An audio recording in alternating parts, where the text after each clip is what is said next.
Hello friends. So today we are going to solve a question which is a maximum difference between node and ancestor. That's problem number 1026. If we see the question here, given the root of the binary tree, find the maximum value for which there exist different nodes between different nodes A and B, where V is equal to A dot val minus B dot val. That's the absolute difference, and A is an ancestor of B. So a node A is ancestor of B if either any child of A is equal to B or any child of A is an ancestor of B. So basically what it means is, suppose for example root node 8, for 8, 1 is the child of, not the direct child but the descendant of 8. So 8 can be the ancestor of 1, or else 8's direct child, that means 3, or let's say if there would have been any other nodes, any more levels below 3 and above 1, then that could have been the ancestor of 1. So this is what they are saying, and this is actually has been given. And if you see the first example here, this is basically a search tree, binary search tree, but we are supposed to solve this question for the binary tree. Okay, but suppose for an example, what if we had to solve this question for the binary search tree? So in for that scenario, how would have been this question be solved? So in that case, what we could have done is, since we have to find the difference between the ancestor and its descendant, so in that case, if it's a binary search tree, then there could be two cases possible. One case would be to fix the root node and find the lowest value. That means go to the extreme left and find the lowest value. So that could give one maximum absolute difference, or the other one could be to go to the extreme right, because that would be giving us the maximum value, because as we know, the root for the search tree, the nodes present to its left are smaller than the root, and the nodes present to the right are actually larger than the root. So the second scenario, if we go to the extreme right and figure out the maximum value of node possible there, and then find the difference between the root node and that maximum value, that could be second possible case, and our final answer would be the maximum among these two possible cases. Okay, but as you see, the question here which is given to us is actually asking to solve this question for the binary tree, not for the binary search tree. So if we go to the second example here, then we can see that this second example is basically for the binary tree. Okay, let me see whether it's getting recorded or not. Yeah, it's getting recorded. So how we can solve this question for binary tree? So for binary tree, since we don't have that pattern that we see in search tree, so in this case what we can do is we can basically explore all paths possible, and in each path, while traversing the nodes, we can keep tracking of local minima and maxima that we have seen to reach that particular path. Like, let's say we are at node 1, so while reaching the node sorry so let's say we are at node 2. So in order to reach node 2, we might have covered node 1 also, right? So node 2 is present at level 1, and node 1 is present at level 0. So node 2 is present at level 1. So what we will do is, while exploring the entire path, suppose we are at level 2, so we will calculate the local minima and maxima that we have seen till level 0. Like in case of 2, the local minima would be 1 and maximum would also be 1. So we can actually find out the difference between 2 and local minima and 2 and local maxima. and then we can check whether they are the global maximum difference or not. Same will be the scenario for 0. So when we reach 0, our local minimum would be the minimum among 1 and 2, and the local maximum would be the maximum among 1 and 2. So basically the generalization would be, if we are at level n, then uh, at level n, local maxima, local minima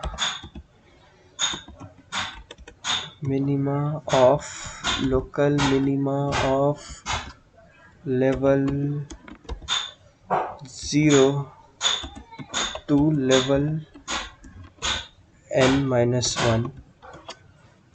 Okay, and local maxima will also be the same. Local maxima would also be from level 0 to level n minus 1. Okay, and once we are at level n, we can actually take the node of that level and subtract it with this value and also with this value. That means two cases are possible.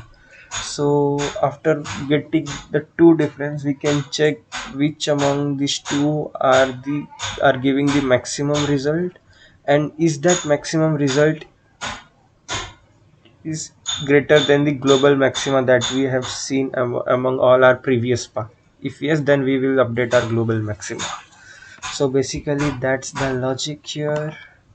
So the time complexity, if we discuss about this approach, then it would be simply order of n, because we are anyhow going to explore all the possible nodes, since we are traversing each and every path. So all possible nodes will get explored. So if there are n nodes, then time complexity will be order of n, and the space complexity will be order of 1, since we will be maintaining only 3 variables.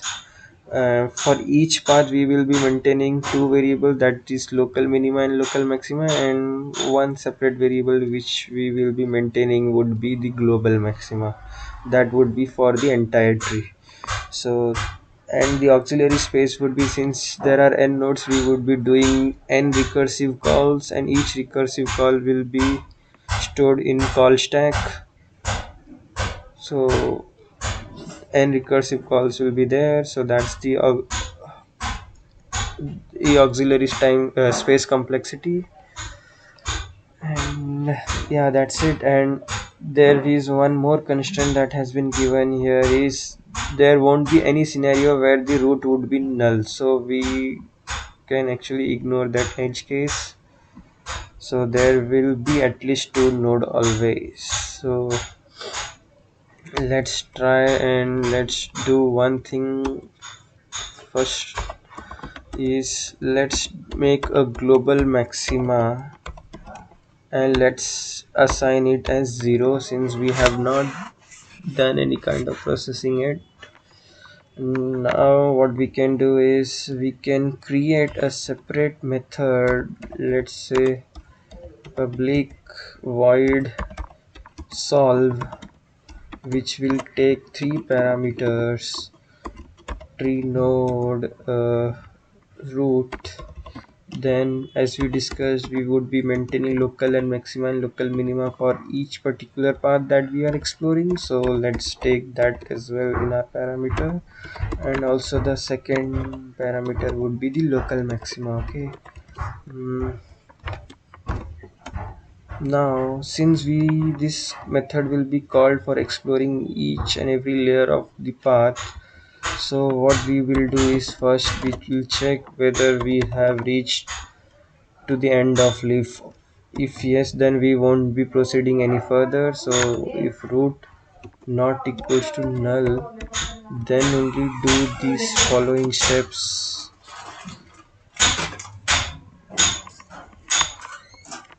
So what would be our steps? in this case. So as we discussed, first find out the difference between the current root value. Okay, as we see at level n, take the node at that particular level and subtract it with the local minima. That would be our first case. So root dot val is equal minus local minima.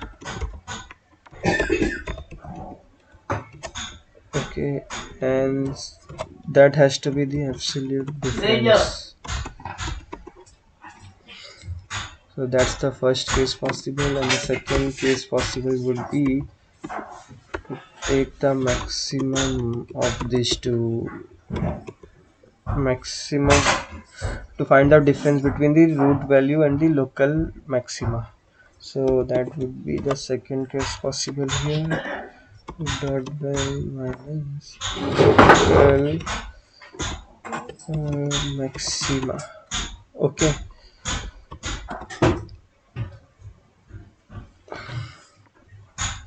So these are the two possibilities that we can have as of now. Okay, and now what we can see is this, among these two there would be one answer that would be maximum, or it might happen that both are giving the same value. So what we can do is we can check which one is maximum among these two. That we can do like this. And also, is this maximum difference greater than the global maximum or not? That we can check like this. If yes, then the global maximum will get updated.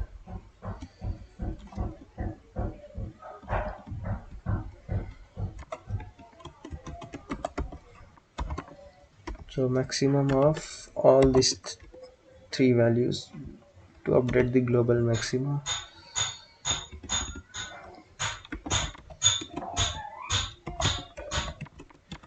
Okay, so in this way we are able to do that. And now what we can do is we can since now for the current node we have done with the processing, now we will be moving to our next node.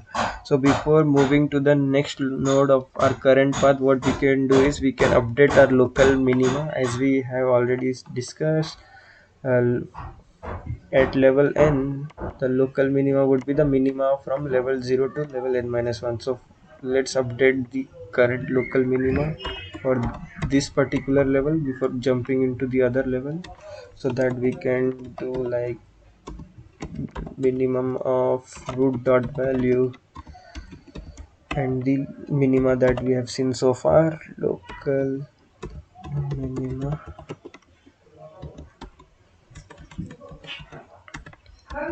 And also similarly we can also update the local maxima value. That would be the math dot max of root dot value comma local maxima.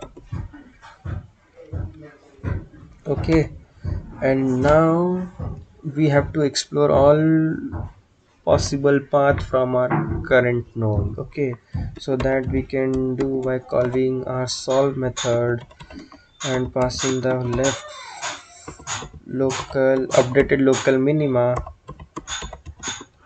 and the updated local maxima. Similarly find it for this right also, root dot right,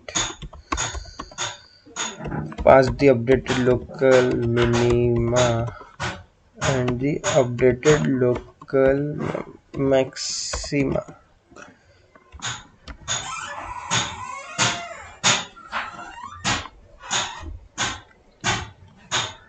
So that's the answer. Now let's call this method as solve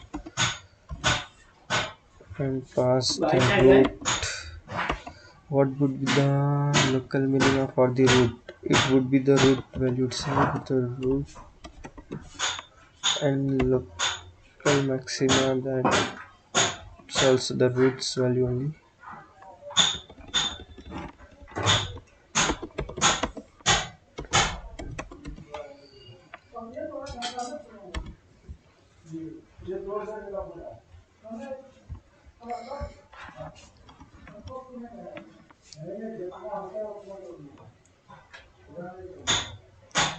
So for the root node, the local minima and maxima will be the value of the root node itself, because that's going to be our ancestor.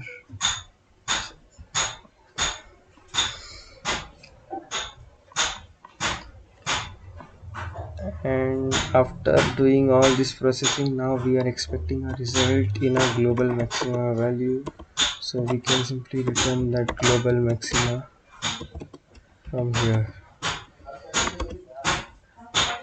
Okay, now speaking about this time complexity, we have already discussed it would be order of n because we are storing n nodes.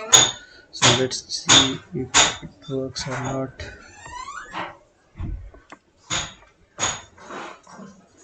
Okay, it's working. That's great.